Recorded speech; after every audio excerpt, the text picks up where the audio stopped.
Seems like summer is busier than the school year.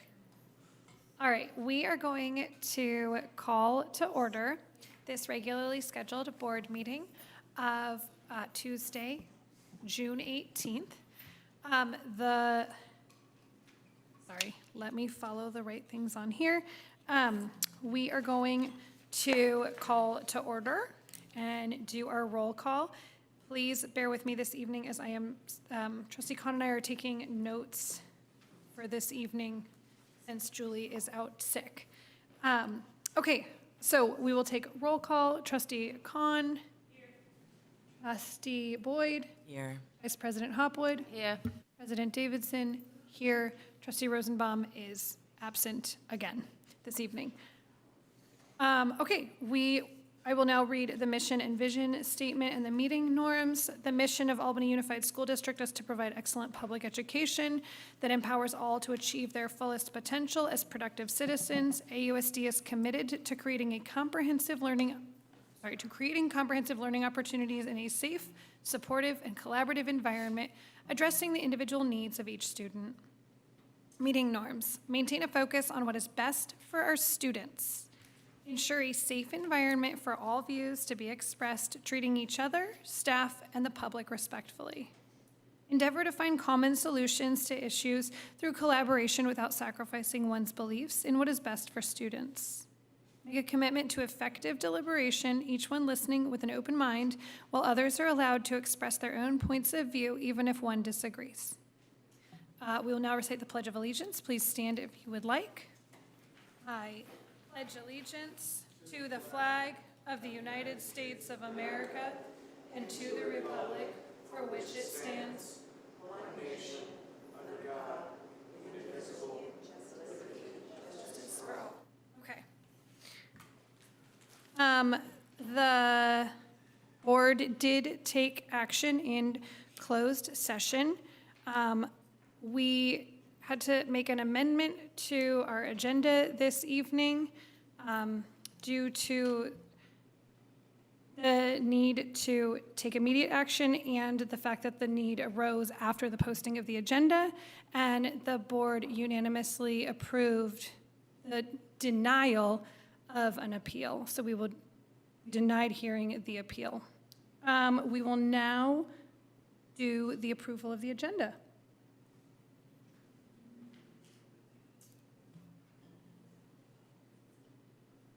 I move to approve the agenda as is.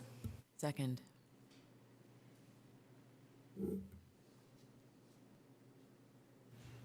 All in favor? Aye. Aye. Sorry, we were, both of us were like, no, it's perfect. It's perfect. It's great. We were both looked down to see what was happening and make sure we were getting it all in the right place. Okay, we are going to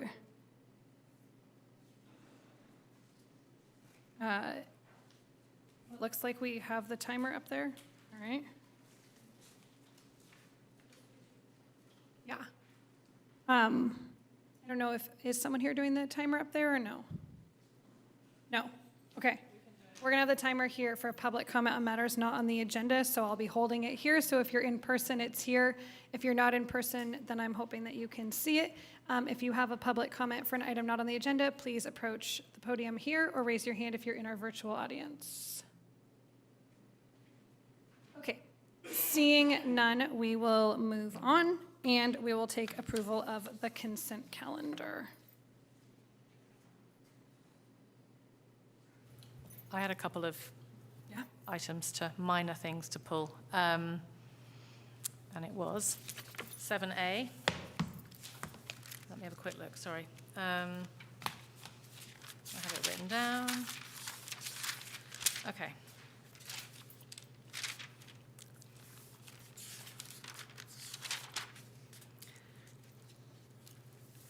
Okay.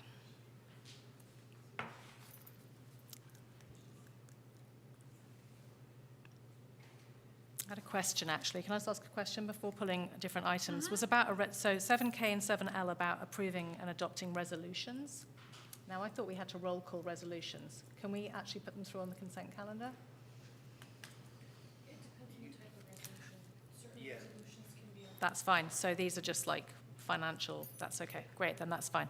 And I just had one for the personnel report, I wanted to mention, because it's really just a typo. Rather than pulling it, I'll just put it out there. Just correct the typo. It's just correct the typo, which is that in the hiring and leaving, the end date is down as 30/25, not 20/25. If we could just correct 30. Yeah, so it was just that 7A, approve, personnel report, and it was just to do with the new hires and the leave. End date is 30/25 instead of 20/25. It's on 7A in the consent calendar. Amendments on 7A, yeah. Just to amend it, otherwise. Just amend the end year of Yeah. their contracts from Yeah. 2025 to 2025. Yeah, 'cause for obvious reasons, yeah. I mean, I guess we could offer a long option for people. I don't know, maybe no one will mind. Okay, so then we'll be approving the consent calendar with the one amendment of that date change. Okay, I'll move that we approve the consent calendar with the amendment to 7A being an end date to those contracts of 2025 rather than 30/25. Second.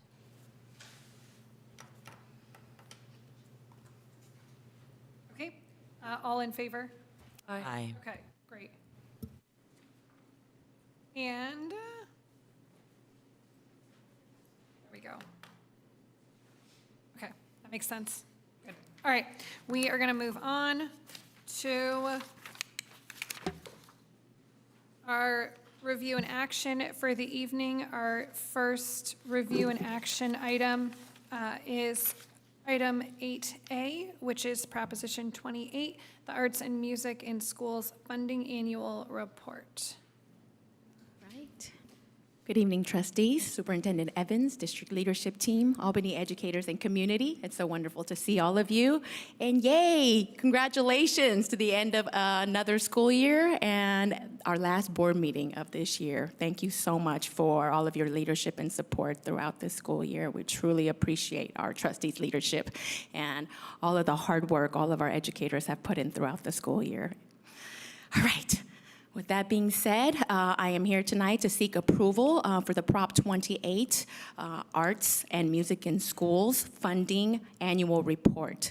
As you recall, at our last meeting, which was just last week, I presented information about the Prop 28 funding, as well as the requirements for how that funding can be best utilized to expand our arts program, and our staff survey, as well as the site's proposals for how that funding could be best utilized. And at the end of that presentation, I also shared the annual report that needs to be completed and submitted to CDE for your approval. So here is, as promised, that annual report. We just need to respond to a few questions on here. It starts with a description of our program, as well as a few questions related to the amount of FTE we're going to add, as well as the numbers of students that we're going to serve. So before I turn it over to you for approval, I will briefly recap what is on this form.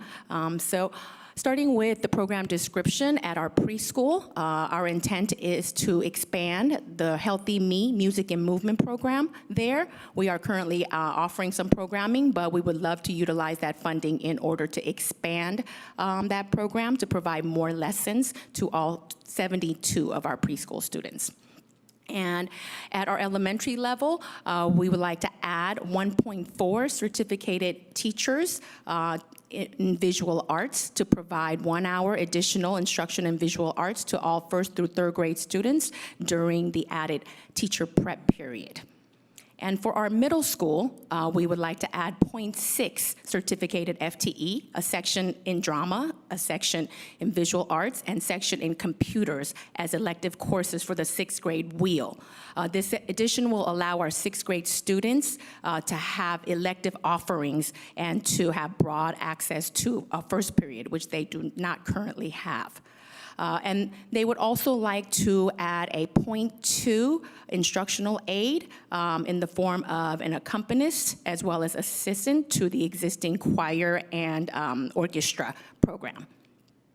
At our high school, they would like to add 0.4 certificated teachers Point two, meaning a section of dance and a section of orchestra.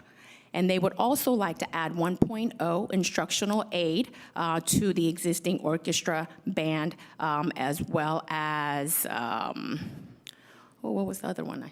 Choir, choir that was already in existence. So they would like to support those music programs more robustly by adding those instructional assistants. And all of our sites would like to utilize the less than 20% funding that is left over to purchase supplies and materials for the arts program. Okay, so when we aggregate all of the numbers together, that equals to 2.4 certificated teachers that we will be adding, 0 classified staff, and 1.2 teacher aides throughout the district. And this will serve approximately 1,457 students at all 6 sites. And that concludes all of the information that needs to be submitted to the state. So now I turn it over to you for any questions. I guess, so you stated more information than what is in here. So what the board is voting on is just what's written in here? Yes. Which to me says that maybe there's still room for conversation between district staff and others for how those FTE are broken down, because we haven't, like, that's not locked in stone here. And the board doesn't lock that in stone. We're just saying, okay, great, we're gonna use these funds for these programs. Yes, and really specifically the number of FTE. So again, In for total. in total, aggregate for all the schools together, and it's really about, we are maximizing because we have to spend at least 80% on staff. So the formula is we are maximizing the amount of staff we can purchase with the funding that each school has. So really, we can't afford any more than the FTEs that we're saying that we're going to get in this report. I just wanted to clarify, and thank you, Dr. Shin. So the number 1 in the report, the narrative description, that is not submitted? That's not being filed? No, it is submitted, but if I can rewrite a little, I mean, I haven't hit submit yet. So if you want me to rewrite a little bit, or we can. So I just want to be clear, so it's not just the total numbers, like, it does say at the elementary level, we will be adding visual arts and dance to our arts education program, so It that, doesn't say we're adding like 2 FTE of no, those. it's just words. Right.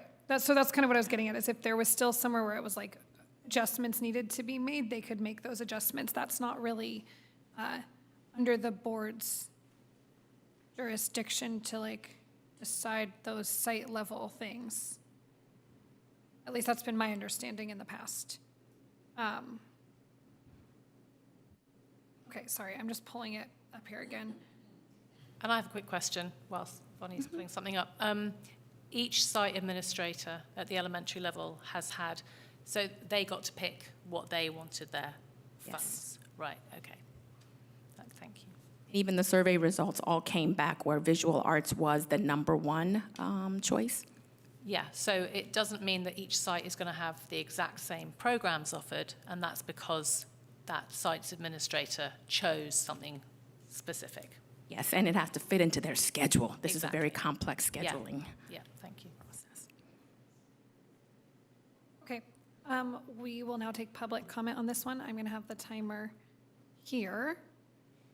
So if you would like to speak and you are in person, come on up to the podium. And if you would like to speak in our virtual audience, go ahead and raise your hand. Yeah, go for it. Just on that point, thank you, Vice President Hopwood, for raising it. I think we talked about this at a prior meeting. I would appreciate having some sort of a check-in next year to see what did end up happening at the 3 elementary schools, just to ensure equity. Thank you. You know, I was thinking I would love to do an actual student survey and ask our students what they would like and how much they enjoyed it. I'm not seeing any public comment. So that was, something I was going to say is when we did the Cornell play structure, there was a lot of effort to listen to the students and hear from them because it's their school day. And I feel like when we're making these decisions, it's great. I trust that our teachers anecdotally hear this and then our principals get that communicated up. So I put my trust that there is a process at the sites. It would be helpful if that was like always made clear. Hey, yep, we checked these boxes, just so we're all like, cool, we thought so and we're comfortable. So hopefully we can do that moving forward. So we can take a motion on this, this portion. This is what the board has to approve.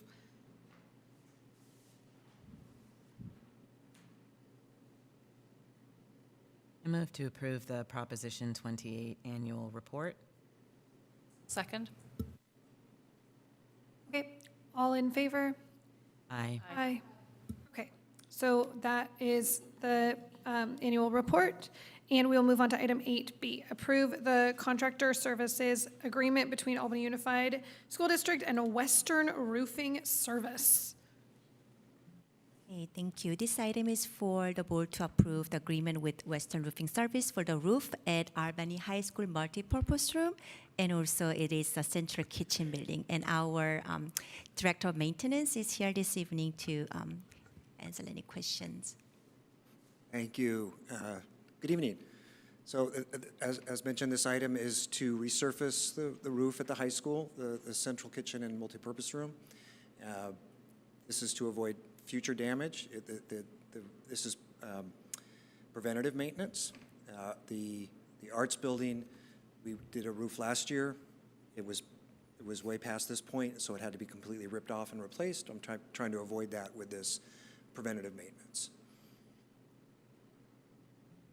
All right, any questions? I have a quick question.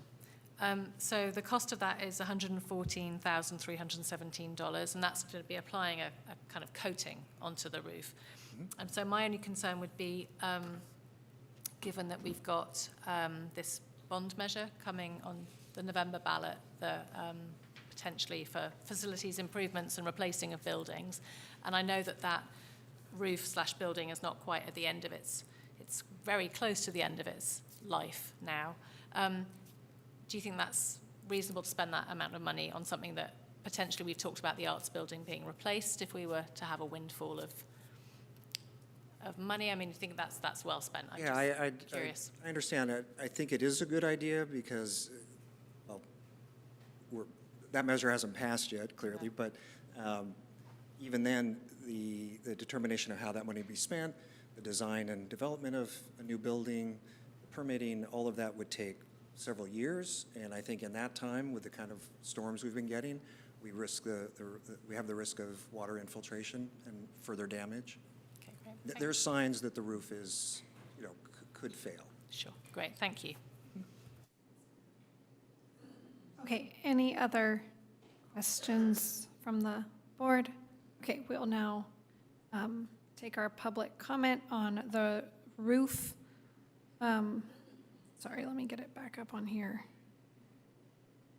Okay, we'll now take public comment on the contract with Western Roofing. If you are in person, please come up to the podium. If you're in our virtual audience, please raise your hand.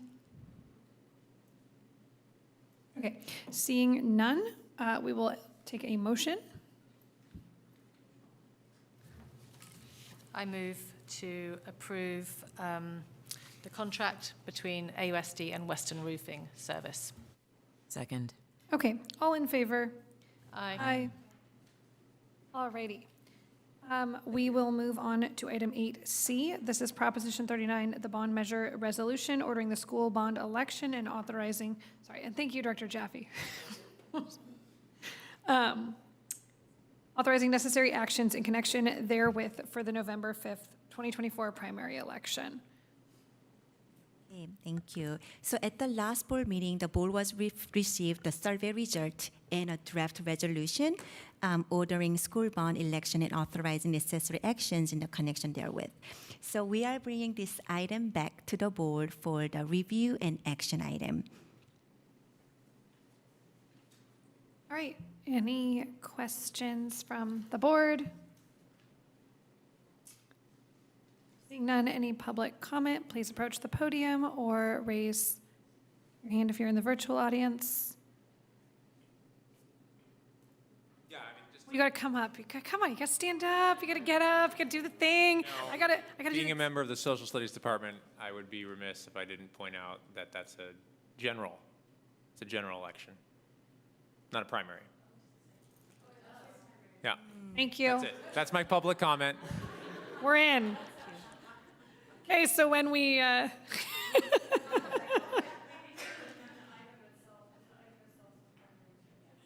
okay, so we can, thanks, glad you're here.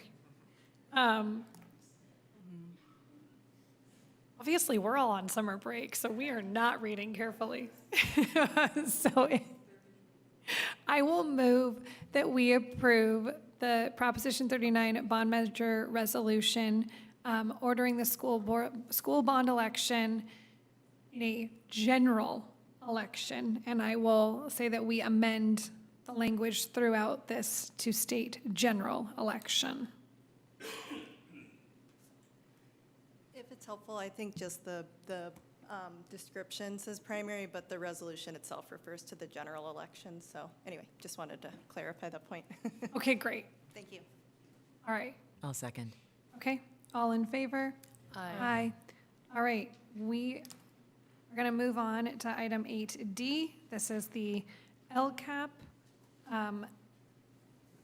We had our review and discussion last year, last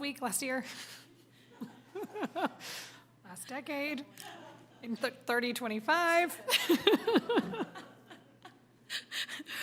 Really trying to move that time along to summer break. So I think me and the local indicator stand between all of us and our time out of here. So let me quickly move through it. The presentation of the local indicators is a part of the local control accountability plan development as well as approval and adoption process. So I'll be presenting information about that. And before I do, I'd like to thank Director Sinclair for her collaboration on the reflection and the analysis of the local indicators. Two heads are always better than one, and I truly appreciate her support and collaboration. Okay, moving into the presentation deck. So what are local indicators? And they will look very familiar to you once we get into it. Local indicators are state accountability. I just want to look at the slide really quickly. Is our accountability measure that is set by the state to assess our progress towards meeting student needs. And there is 11 indicators within the LCAP, which again will be familiar to you. 6 of them are considered state indicators, and the other 5 are considered local indicators. And the only difference between these 2 different sets is how it is reported. So the state indicators are reported by the state, and the data is collected by the state, and all of it is reported on the data dashboard. And the local indicators are collected by the LEA, which is us, the districts, and also reported by the district to the state, and then it gets uploaded to the data dashboard. But all of these data sets are within any LCAP plan, and you have seen them year after year, and they measure our effectiveness of our actions as well as our progress towards our goals. Next slide, please. So these are the 5 local indicators, and all of these indicators, we do go through a self-reflection tool and rate where we are in terms of implementation. And as our assessment showed thus far, we should be all set to receive MET on all 5 of our local indicators. Next slide, please.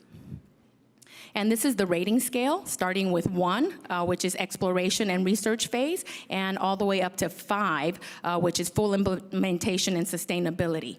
And that is the goal of all school districts, to fully implement whatever strategy, instructional practices, and ensuring sustainability. And again, sustainability really means that whatever initiative, whatever program it is, there are the structures and systems in place for it to continue and go on, regardless of the personnel change or whoever is in that role.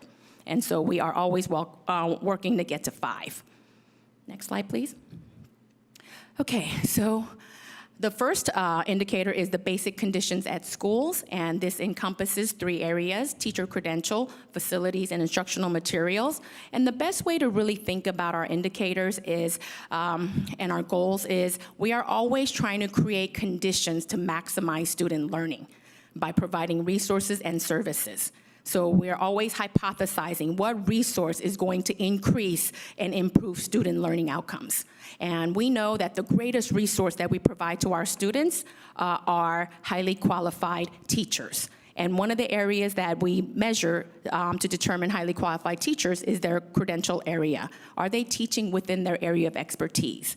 And although there's a severe shortage in teaching right now, we are still able to maintain 97% of our teachers are teaching within their credential area, with only 7 teachers teaching outside of that area. So again, just because a teacher is teaching outside of their credential area does not mean that they're not providing effective instruction.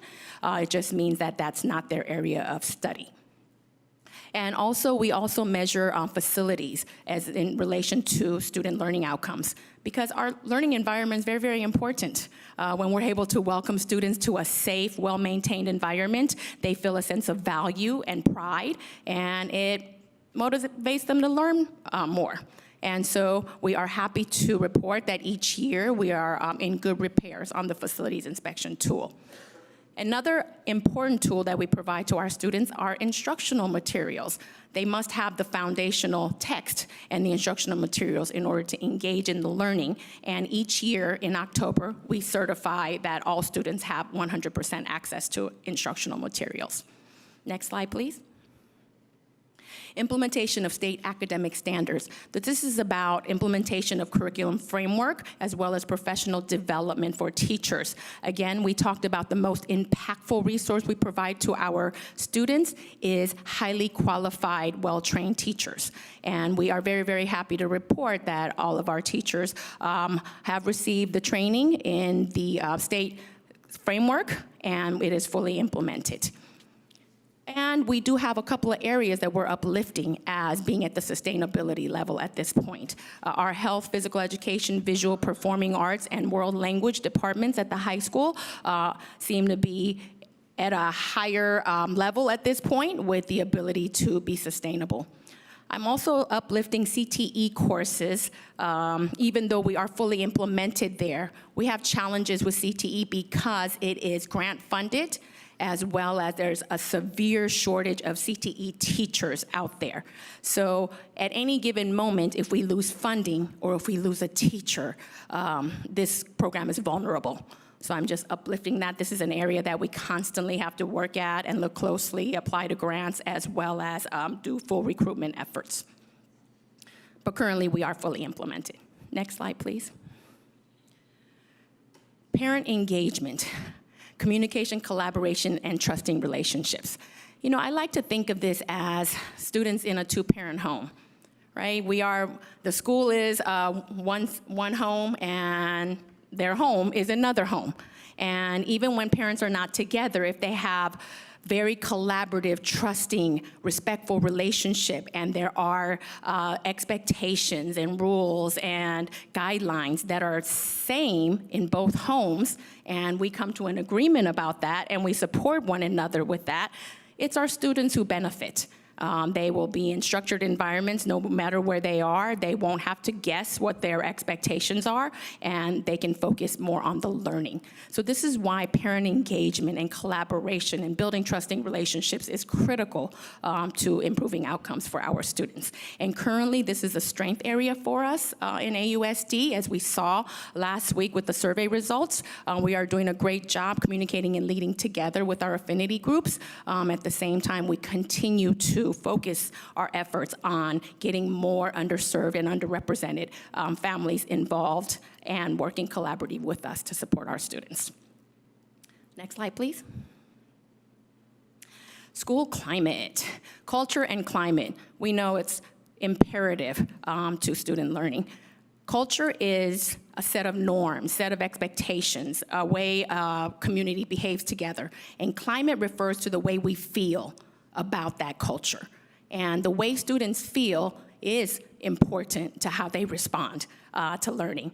And so we are measuring how connected students feel as well as how safe students feel in school with the Healthy Kids Survey. And by our results, we are doing very well in terms of increasing the yeses and a feeling of safety and connectedness. The only area that we have fallen just a little bit, decreased 2 points for middle school. And as you know, middle school is a very, very tough age, and students are dealing with a lot of things. And so it is imperative that we make all efforts to really make them feel connected. And I think the middle school is doing a really good job with this. This school year, I know they expanded lots of clubs, as well as sports teams for our students. So we believe that this is going in the right direction, and we should see an improvement in this data next year. Next slide, please. All right, this is the last indicator, access to a broad course of study. This is about building pathways to college and career. Truly, the purpose of K-12 schooling is to best prepare our students for college, career, and community. This means we give them all of the tools, the resources, and the knowledge to get to college admissions, as well as career attainment and civic engagement, becoming critical thinking, collaborative, compassionate citizens of society who will, again, elevate humanity and advance society. So we want to give them all of the tools and all of the courses to expose them to this learning. And what we do is at the elementary level, we ensure that students have access to standard aligned materials, as well as all of the core content subjects. And then at the high school level, we make sure that all of our core subjects are UC A through G approved, meaning courses that will allow them to meet the minimum requirements to enter UCs and CSUs. We also have 5 career technical education courses to provide that hands-on career education learning. And we also offer 15 advanced placement courses to allow for our students to engage at the advanced level. And we are very proud to say, currently we do offer online course access to students who may have barriers to in-person learning due to physical, mental, or emotional health. So if students are not able to engage in person, we are still able to allow them to access a curriculum and graduate on time. Next slide, please. All right, that concludes the review of our local indicators and how we're doing. So our next step is to approve and adopt the local control accountability plan along with the local indicators that has just been presented. And upon your approval, we will submit the LCAP to ACOE for their review, which is Alameda County, and we will submit the local indicators to a CDE portal. Thank you. This concludes my presentation. Thank you for all of that great information. You did. You really moved through that one. Okay. So any questions on this LCAP? Local indicators and the annual update? No, none from the board. Okay. I really appreciated you keying in on the middle school, like the challenges, and then what's already being put in motion to sort of address those. That makes me feel really confident. Any public comment? You're gonna have 2 minutes. Getting my timer. If you're here in person, please approach the podium. If you're in our virtual audience, please raise your hand. Okay, seeing none, we will entertain a motion.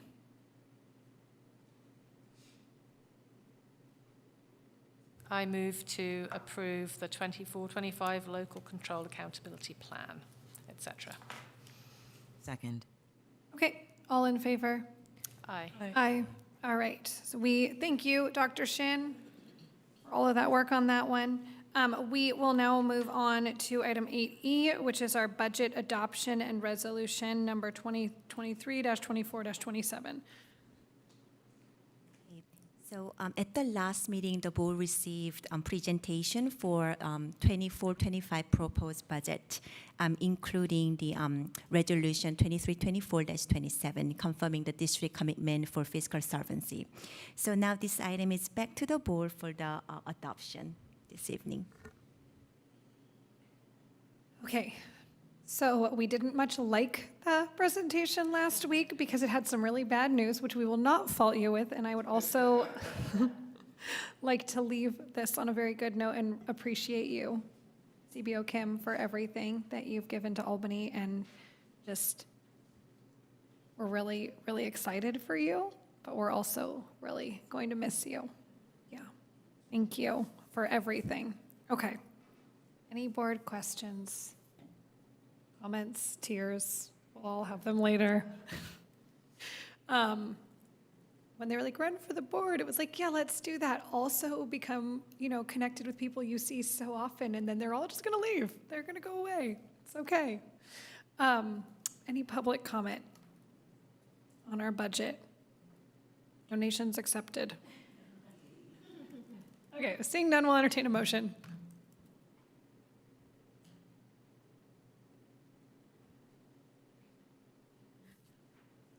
Regretfully, with sadness, I move that we approve and adopt the fiscal year 24-25 budget and resolution number 2023-24-27. A second. Okay, all regretfully Aye. voting yes. Aye. Aye. Okay. We will hope for better news next time. We will now move on to item 8F, which is the global adoption of the Albany Unified School District Board policies. Good evening, Board Trustees, Superintendent Dr. Evans, staff, and community. I am here to talk about the global adoption of our board policies and to bring it before you in a review and action. And do want to just bring us up to speed with a few new pieces and details of information just to be responsive to some of the questions that have arisen along the way. So next slide, please. So I'm not going to read through this slide, but we've gone through this before, but just to bring us up to speed on this is the timeline and what we have gone through to get to this process, and this is kind of our final stage in bringing this to you in an action item. Next slide, please. What I want to share is a couple of pieces straight from CSBA, as well as then some examples of the work that we did with them. I'm going to do what I don't normally do, which is just read this slide aloud to you because I think it captured it well. And this is off of their website. Effective policies serve as the core of successful school governance by providing long-term direction and defining implementation processes. Districts are mandated by law to adopt over 90 policies, and many others are necessary to ensure legal compliance.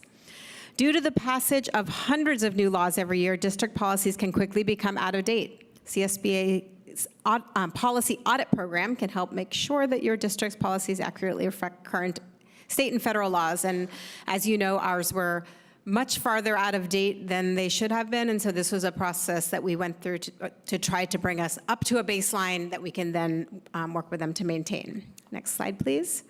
The benefits of working through their process are to help ensure compliance with state and federal mandates, and I'm going to just call out in a moment, it's ed code, but it's not just ed code that we're trying to keep up to date with. To help develop policies for dealing with key issues, to allow for incorporation of unique local perspectives in the policy manual, and this was an important piece that we didn't just go through and say, yes, yes, all their policies, we looked at them and we incorporated our own policies, procedures, our own language when needed, anything that was specific to Albany. And to make access to district policies and administrative regulations easy, which is one of the things we're really struggling with now is this piece that when people look at our policies and they're not up to date, and then we're trying to reference some other ed code or something that isn't, it's just confusing to everyone and not family or community or staff friendly. Next slide, please. So this document, which is provided in front of you, and there are copies in the back of the room if anybody here would like to look at it, was a document that we had started this process with, and they're not expected to be able to read everything on the screen here. This is just a reference, a document that's provided. But what this did was went through, of the policies they were providing to us, which are the ones that are mandated by some sort of law. And that law could be ed code, it could be government code, it could be a labor code. I learned all sorts of things. I was looking up acronyms and what is a CCR? Oh, it's California Code of Regulations, and a CFR is Code of Federal Regulations.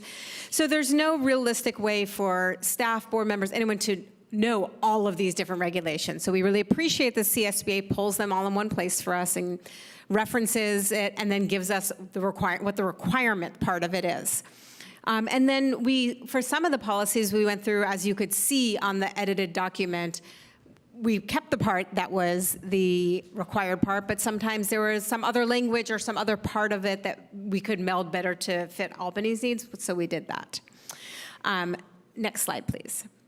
So what I wanted to walk through, and I will do this briefly, but I just want to walk through with you an example from each of the thousands categories to just give you a sense of what it is that we worked with.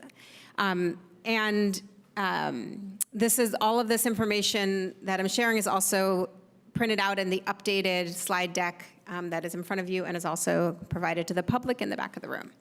Next slide, please. So just to give you a sense, we had last updated our non-discrimination in district programs activities in 2012. Since then, there were some mandated changes per Ed Code and Government Code that required rules and regulations to carry out the intent of this non-discrimination provision, and CSBA provided us with what that language was that we were required to have as a part of that. So that was an example of that. Next slide, please.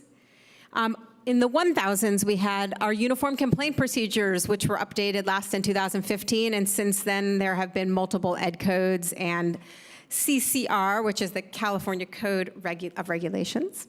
And again, there was just changes to what was needed in terms of the uniform complaint procedures, what responsibilities we held to investigate complaints, what confidentiality looked like, what the annual notices that needed to go out, how do we protect against retaliation, make sure that when people file complaints, they're protected, and so on and so forth. Okay, so that's like an example of the 1000s. Next slide, please. In the 3000s, we have an example here of a policy about transportation for students with disabilities that was last updated in 2009. And there was an Ed Code that required a clarity around policy describing coordination with regular home-to-school transportation, a criteria that needed to be in place that had been updated since 2009 related to student needs and compatibility of mobile seating devices. Next slide, please. In the HR realm in the 4000s, there's a lactation accommodation that was put in place by a labor code. So instead of an Ed Code, this was in a case where a labor code came into place with a policy about lactation accommodations, including employee rights and the process to request accommodation. And it's interesting because I'm aware of this one because our director of HR, Marina Gonzalez, has brought this up, and when we were planning our district office, okay, well, what's the lactation space, and how are we going to so it's been in conversation, and we were aware of it, but it wasn't reflected in our policies. Okay, next slide, please. Just a few more. In the 5000s, in our student categories, if you look at the topic of bullying, there's been many shifts and changes for what our protected categories are. Since 2013, there's a lot of pieces around cyberbullying, which wasn't nearly the same thing back then, and the requirement to have written policies prohibiting discrimination, harassment, intimidation, and bullying on specified characteristics, and those have shifted and changed to include language such as like gender identity as well as perceived gender identity, things like that, and cyberbullying and is a whole other piece that's really been updated. So that was a really important change in the 5000s. Next slide, please. In the 6000s, there was one in 2000 that was from 2009 about procedural safeguards and complaints for special education. I'm not going to read through that, but that's something that we also were out of compliance with, not in our practice, but in our board policy. Next slide, please. In the 7000s, site selection and development. So, and this is, you know, as we're kind of moving into more facilities and kind of the workings of the district, Public Resource Code is what PRC is, and there were new procedures that needed to be in place for evaluations of project, environmental impact reports, and that sort of thing that was required to be in our board policy. Next slide, please, our final one. In our 9000s, which is related to board governance, there was a policy about conflict of interest. We had last updated in 2011, and since then there was a government code that needed to have clarity of language related to procedures prohibiting board members from engaging in employment and or activities that were inconsistent or incompatible or in conflict of interest, and I learned a new word here, with inimical to their duties as a board member. I had to look that word up. But these are the types of things that you can see the wide range of the types of policies that we looked through, and again, our superintendent, executive assistant focused with the CSBA member on the 9,000s, and I was focusing on the 5,000s, and Marina on the 4,000s, and so forth and so on. And we helped each other, and we cross-checked, and when there were things that were like a little tricky, we talked about those pieces. But there was a lot of work to be done and a lot of kind of cross-checking. So because there were a lot of questions around, like, what were the things that were required and what did that look like, I wanted to just give a little clearer picture for everyone. Next slide, please. And so now I'm going to turn it over to you, and it's an action item for you to vote upon. And obviously, if you have questions before then, let me know. Next slide. Please. Well, thank you, first of all. Go ahead. Oh, Oh, okay. So I apologize because I totally forgot to send them to you, but I did have only 3 that I want to pull and possibly amend or just questions. The first one being 9240, and it's a very small change. In the 3rd paragraph, it specifies that board members will be encouraged to I'll just read the thing. So, it says, all board members are encouraged to continuously participate in advanced trainings offered by the CSBA in order to reinforce boardsmanship skills and build knowledge related to key educational issues. Such activities may include, and then it lists a number of things. On this one, I honestly just want to get rid of the part that says offered by CSBA in order to reinforce, blah, blah, blah, and just have it as all board members are encouraged to continuously participate in advanced training, including online course, like just that small change, because I just don't think we need to be tied to a specific entity or organization. That makes perfect sense. Thank you for your attention to detail. Oh, that's great. Yes. I think that's smart. That was the first one. The second one is, and I can send this all to you so you don't have to take notes, but it was 9,310. What do I have? Okay.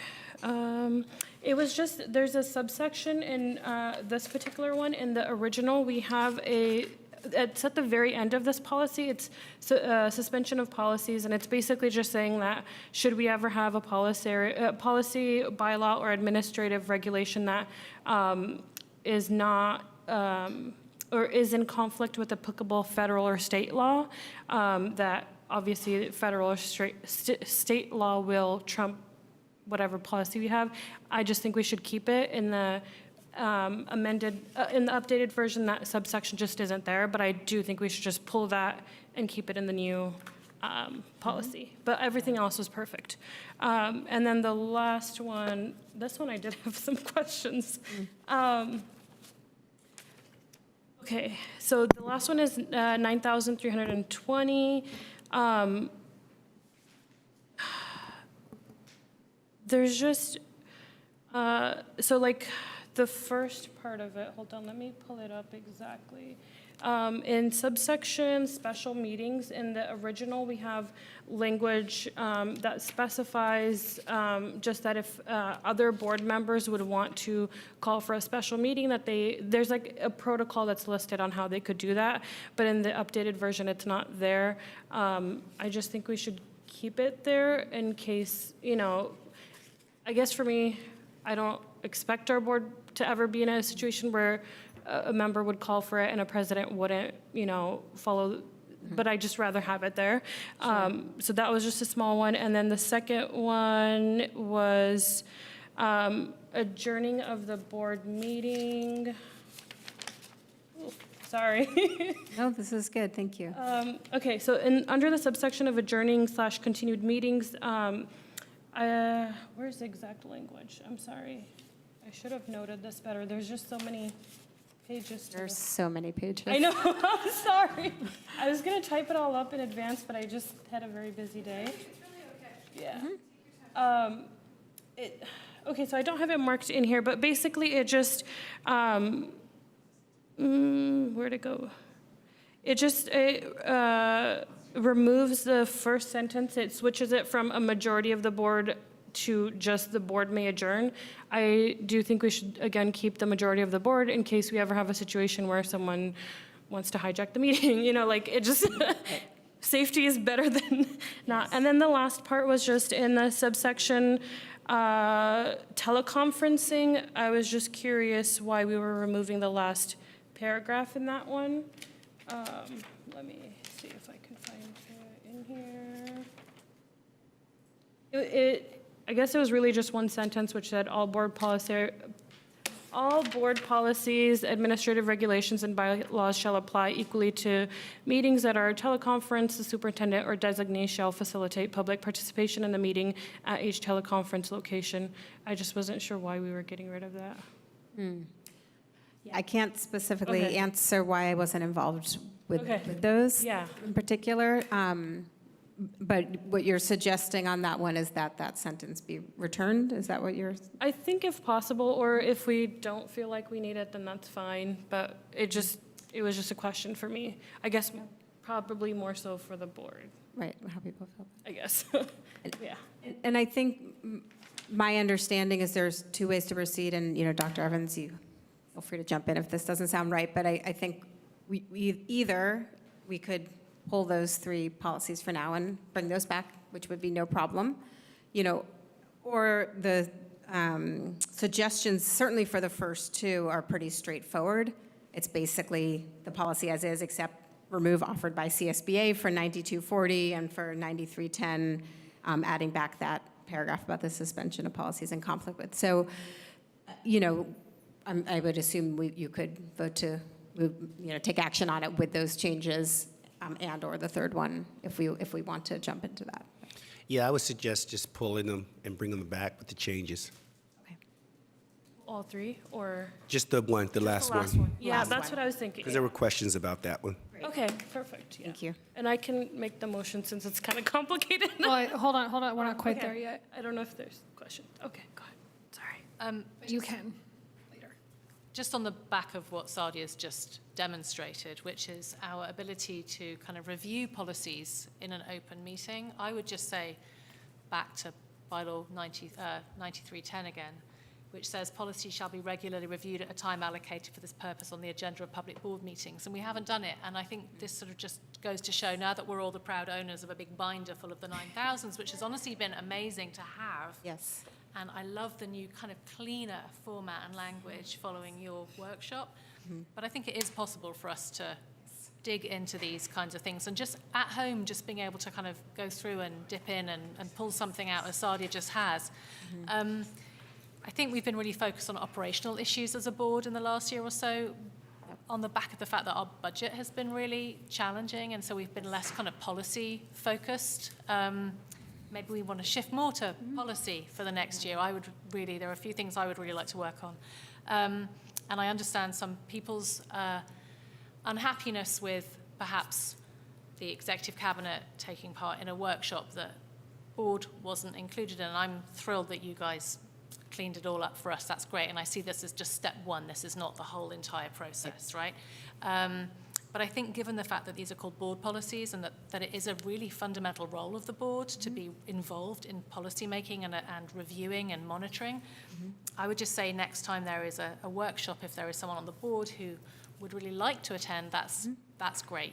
Just to sort of feel represented. And I'm not worried about us adopting kind of cookie cutter boilerplate policies, because I think what's happened now has just been an updating and to make things current. We're not creating and adopting new policies during that workshop. That was just cleaning up. So anyway, I just wanting to put that out there because I know there has been a bit of discord around this topic. But I think this is the beginning of a conversation. I'd like to see more of these conversations in open session.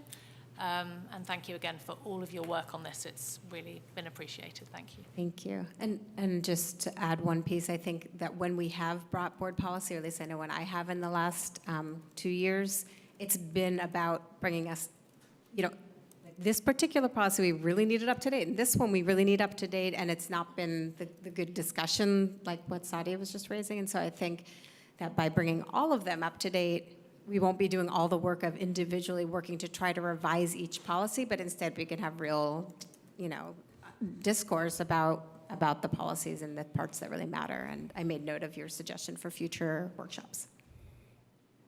And I think, so we did something this last year with our budget and our finance area, which was we put in the budget corner that came more consistently in the meetings. And so now the thought is to have sort of the policy corner and the policy place. And so sorry, I have to do alliteration.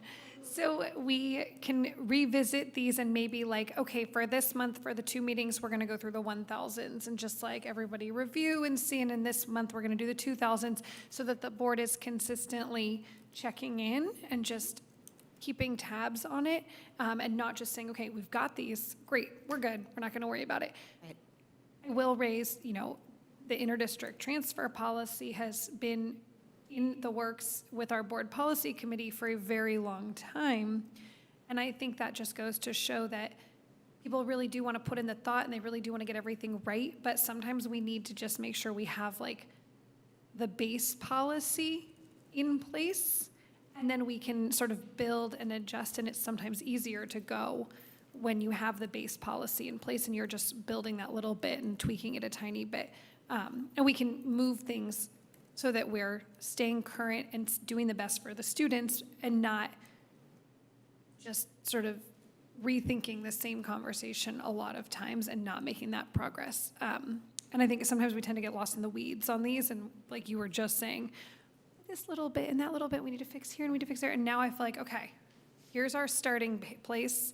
It's far more organized than I've ever seen it. Before it was like, yeah, you guys need to review these and those and this and that. And I was like, oh, look, here's your information, go ahead. So really appreciate it. Okay, any public comment on our board policy adoption? In person, come up to that podium. In our virtual audience, raise your hand. Okay, seeing none, we can make a motion. I move to approve all of the updates as is, with the exception of bylaws 9,240, with the small amendment to remove the CSBA-specific language in paragraph 3, and amendment to bylaw 9310 to bring the subsection suspension of policies into the new updated one, and pulling 9320 for discussion at a later time. Great. Second. Okay. So all in favor? Aye.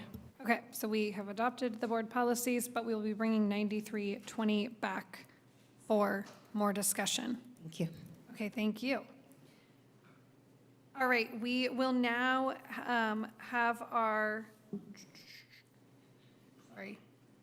contract with Ryland Strategic Business Consulting for General Financial Services Support, item 8G.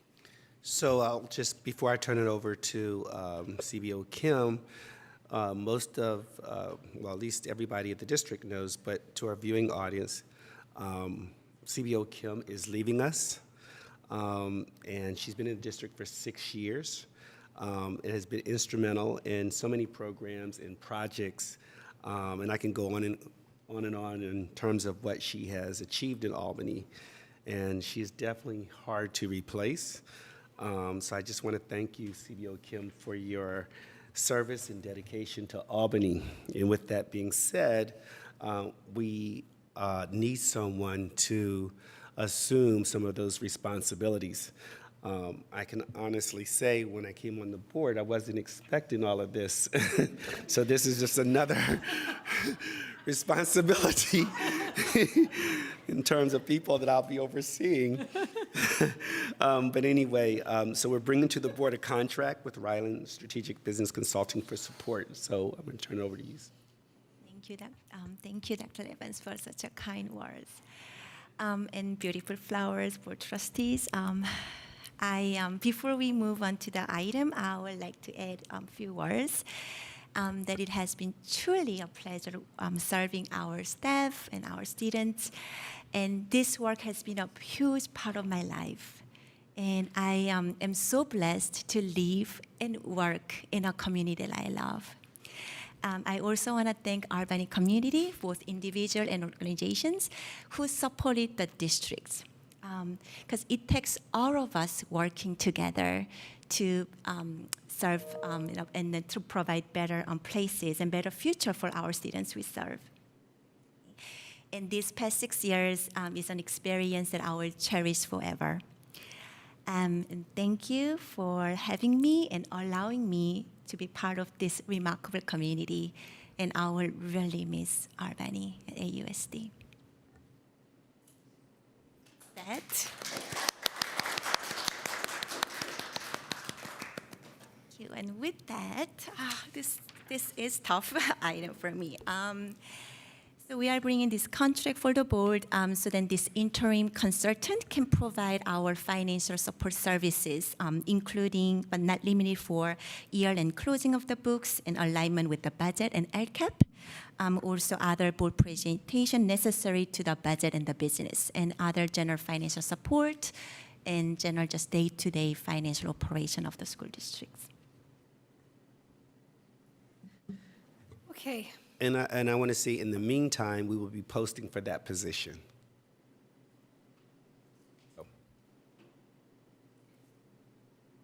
Okay.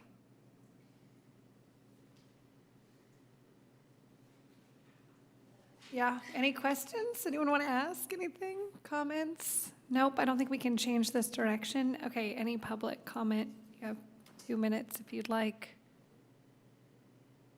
Okay. I move that we approve item 8G with much sadness, but a lot of excitement for you.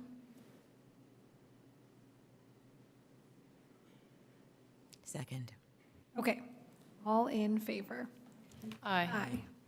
All right, Jackie, we are certainly going to miss you. It's a good thing she's committed to some volunteer time, so we still get to see her.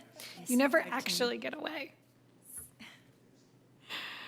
Okay, item 8H. So this is our contract agreement with Leadership Associates for our superintendent search. And our superintendent search was laid out really nicely in an email that we sent out, and sort of the timeline and what's going to happen.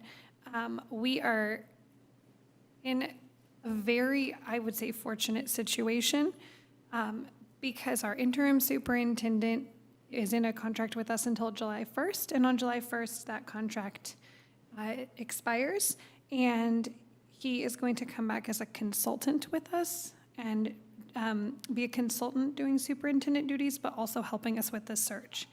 So it's really, in my opinion, it's really wonderful to have somebody who's already kind of knowing of the needs of our district and the style, and has come in and helped us through already a lot of transitions. And so this and more transitions. And so this contract is just our contract with Leadership Associates for this. And as I'm reminded many times, we're getting a deal here, and a good deal. We're being taken care of. We're also getting a lot of time and expertise at the goodwill of Dr. Evans, and I'm really grateful to you for that. So if there are any questions from the board on this? Any questions from the public or comments? Any motions? I move to approve the contract agreement with Leadership Associates for superintendent search. Second. Okay, all in favor? Aye. Aye. All right, and just, we won't have any, don't have any. Need to make one? Okay, go ahead. Don't leave yet. Okay, my board report. Do we have any? I asked, we didn't have any. Okay, so my board report is a very me board report. It's a big thank you. So I want to thank Dr. Evans for stepping in to shepherd us through this incredibly difficult time when we lost our leader, Dr. Frank Wells. I want to thank each member of the district leadership, district office, and the board, and all other members of our district who leaned in and continued to serve when their hearts were broken by his loss. I want to thank each parent, family member, and community member who volunteers, serves in organizations, especially when they're disappointed or outright angry as a result of actions that are or are not taken. Because without all of us working together, we can't do this. We make no progress and our students suffer. I want to thank every teacher, administrator, staff member who rolled up their sleeves, leaned in, and continued to serve and to care for our students, even serving as advisors or coaches for clubs and other activities with students outside of school hours, even when confronted with crushing cuts to their own personal hours and or those of close friends and colleagues. I wish us all rest, peace, care, and joy during this summer break.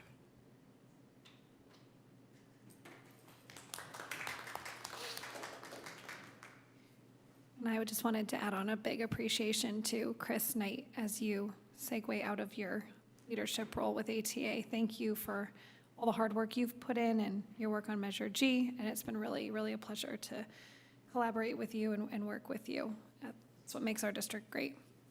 Okay. With all of that, let's go on summer break. This meeting is adjourned.